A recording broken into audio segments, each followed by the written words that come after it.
Anders Nilsson of the Vancouver Canucks left celebrates his win in shutout against the Ottawa Senators with teammate Jacob Markstrom at Canadian Tire Centre on Tuesday in Ottawa.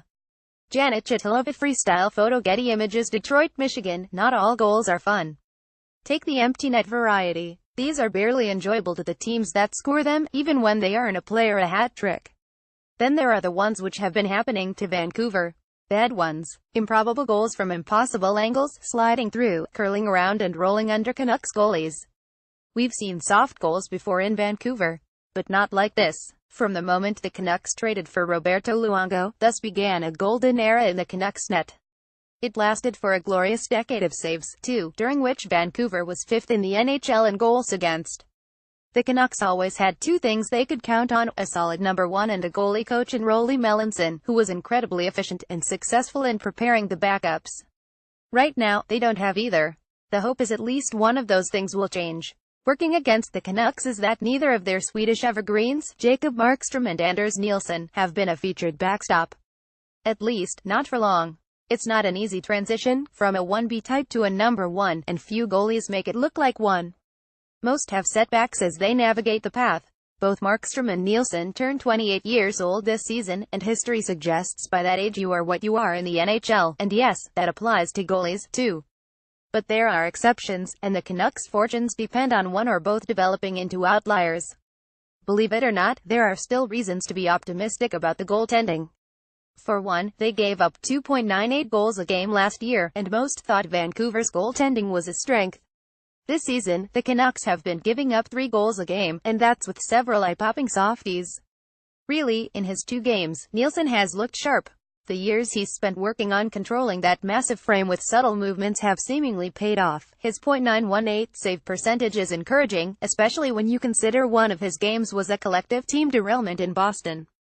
Vancouver Canucks goalie Jacob Markstrom, left, and goalie Anders Nilsson will both have to learn to navigate the scrutiny and pressure that comes with being a goaltender in Vancouver.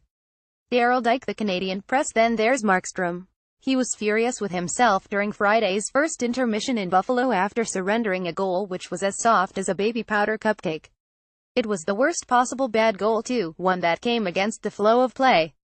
Jacked with adrenaline that can churn when you let someone, or your entire team, down, Markstrom refocused and made 17 consecutive saves, and the Canucks won 42. He showed when he's in the right frame of mind, he can be good. But getting him there, especially early games, is the next challenge. Better news than his in-game bounce-back is how Markstrom handled himself when it was all over. He was accountable and funny. He was humble and honest. And in Vancouver, this goes a long way. Yes, it was made easier because the Canucks won, but one of the big questions about Markstrom coming into this season was how would he deal with the market. In the seasons leading up to this one, there were legitimate concerns about whether he could be a no. 1. The big dog in net has to cope with a lot of public pressure and scrutiny. He has to answer for bad goals and late-game collapses. Sometimes, more often than people realize, the goalie is expected to cover for mistakes made by teammates. It's not easy, but when you're the starter, it's expected. Luongo has often mentioned he wished he handled this part of the job better in his early years. It took him quite a while to understand how to diffuse the pressure. On Friday, Markstrom, for the first time I've seen, looked like he had it figured out. He took total ownership of the second goal, saying it was entirely my fault. That's not all true, because Jack Eichel skated through Ben Hutton like he was skating through a hairnet. Markstrom wasn't bothered when he was asked 4 different times about how that Eichel goal went in. On the 4th, with a smile, he said, "Under my pad. I lifted it up for him so he would get it. Oh, that's good." And then Markstrom said something we can all relate with: "I want to play hockey games, too." He was talking about his place on the team, and how it's unsecured.